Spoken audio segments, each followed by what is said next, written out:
Hello everyone, welcome back to the channel. Today, we're diving deep into one of the most tragic and mysterious incidents involving a Soviet-era aircraft that continues to raise questions among aviation enthusiasts and safety experts. We're talking about the Russian Antonov An-24 crash, what really happened, and what can we learn from it. The Antonov An-24 is a twin-turboprop transport aircraft designed in the Soviet Union in the late 1950s, initially intended for short to medium-haul regional flights. Its robust build, high wing configuration, and ability to land on unpaved runways made it a staple across Soviet airlines and later in many developing countries. Known for its ruggedness and simple maintenance requirements, the An-24 was hailed as a workhorse in Russian aviation. But as with many aging aircraft, time and technology catch up, and so do operational risks.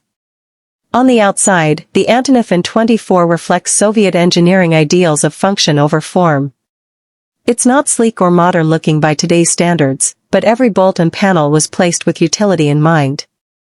The high-mounted wings allow for better ground clearance, especially for remote or unpaved runways. The fuselage is sturdy, built to endure rough landings and minimal maintenance.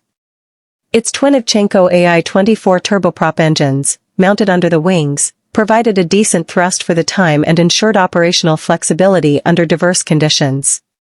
There's a rear-loading cargo ramp in some variants, making it versatile not just for passenger service but also for freight, medical evacuation, and military roles. Moving inside, the cabin is relatively basic compared to modern aircraft.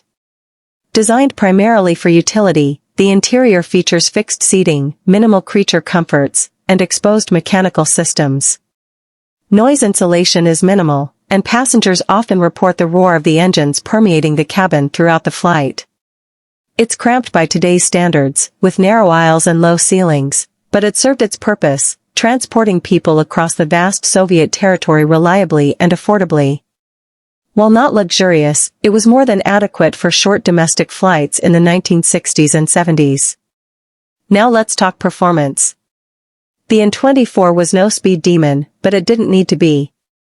With a cruising speed of around 450 km per hour and a range of roughly 2,000 km, it was tailored perfectly for regional connectivity. Its service ceiling was around 27,000 feet, which, while modest, was adequate for avoiding most weather systems on short routes.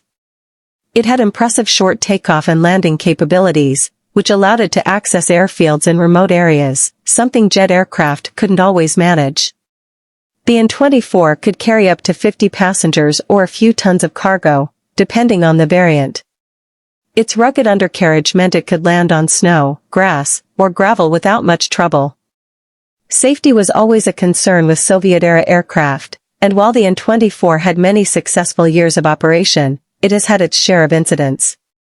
In the case of the Russian Antonov An-24 crash in question, several layers of factors combined to lead to tragedy.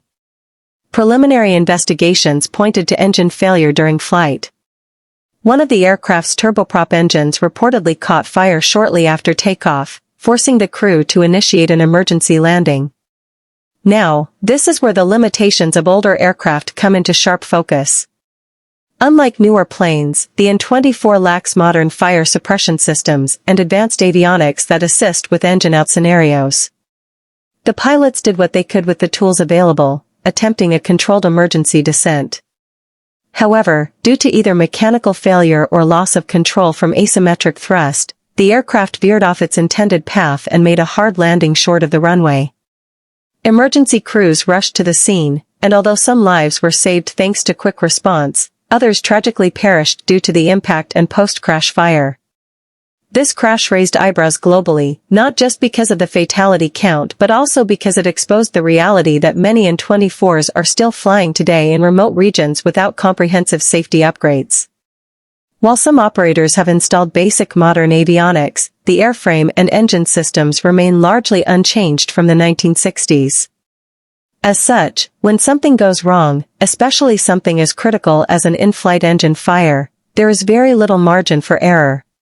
One of the most unique selling points of the Antonov An-24, ironically, is also its biggest liability in modern aviation. Its simplicity and ruggedness allow it to operate in places no Boeing or Airbus ever could, which is why it's still flying in places like Siberia, Central Asia, and parts of Africa. It was built for environments where runways might be icy, muddy, or barely more than a cleared strip of land. It doesn't need sophisticated ground support or pressurized fuel systems. It's like the Jeep of the skies. But this same ruggedness comes at the cost of passenger comfort, efficiency, and most importantly, safety. Many An-24s in current operation are over 40 or even 50 years old. Spare parts are increasingly rare, and maintenance is often done in facilities with limited access to modern diagnostic tools. Operators tend to keep them flying because they're cheap, familiar, and already paid off. But this penny-wise, pound-foolish approach can have deadly consequences, as highlighted by this crash. In terms of pricing, these aircraft are not sold new anymore, but on the used market, you can find an An-24 for as little as a few $100,000, far less than a comparable Western-built aircraft. This low acquisition cost is another reason why they continue to serve in underfunded aviation markets.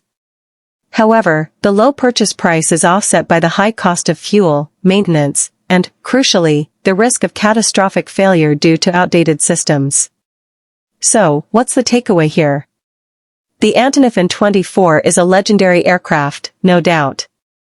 It played a crucial role in connecting the farthest reaches of the Soviet Union and later, many other regions of the world.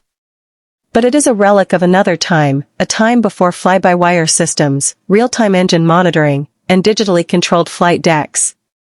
In today's aviation landscape, where safety is paramount and technology is advancing rapidly, relying on an aircraft like the An-24 is becoming harder and harder to justify. The crash in Russia is a stark reminder that every aircraft has a service life, and that ignoring the signs of age and wear can lead to devastating outcomes. The aviation industry, especially in countries still operating the An-24, must reckon with the difficult but necessary transition to newer, safer aircraft. Investments must be made in infrastructure, training, and regulatory oversight to prevent similar tragedies. As viewers and aviation fans, we can look at the An-24 with respect and admiration for what it was, a product of its time, designed to endure the toughest conditions and deliver value under extreme constraints. But we must also recognize when that time has passed. Nostalgia cannot outweigh the need for safety. Until all An-24s are retired or fully modernized, which, realistically, is unlikely, we may continue to see similar accidents unfold. If you found this breakdown insightful, be sure to like the video, share it with fellow aviation enthusiasts, and subscribe for more deep dives into aviation history, technology, and safety.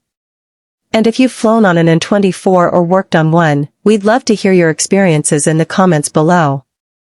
Thanks for watching, and fly safe out there.